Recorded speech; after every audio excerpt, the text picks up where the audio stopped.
Mădălina Merca sprijină femeile independente prin fluxul continuu de articole de pe blogul său The Indie Chase. De ce ai ales numele ăsta pentru blog?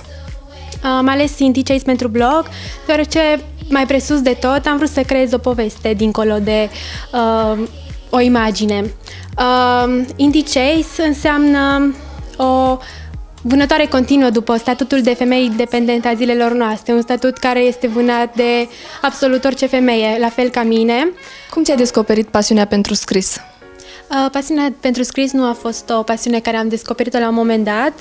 Mi-am dat seama că îmi place să scriu după ce am văzut că cititoarele mele îmi oferă un feedback pozitiv și se regăsesc în ceea ce scriu și ceea ce le povestesc pe blog, iar de aceea de fiecare dată când scriu vreau să dau cea mai bună din mine, ce am trăit cel mai bine și să le transpun chestia aceasta și lor. De cât timp faci blogging?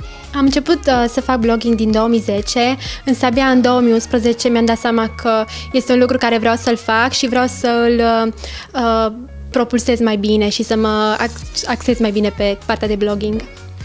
Mădălina recomandă tuturor femeilor să-și construiască ținuta pornind de la un element cheie. Care crezi că este elementul cheie în jurul căreia se construiește o ținută? În general, nu știu, probabil o bluză, probabil o pereche de jeans, însă pentru mine este cu siguranță încălțămintea. De multe ori mă uit cum este vremea afară sau ce eveniment am și încerc să-mi creez ținutele pornind de la perechea de papuci pe care poate o am nouă, poate o am de mai multă vreme, însă de la încălțăminte eu în general îmi pornesc ținutele.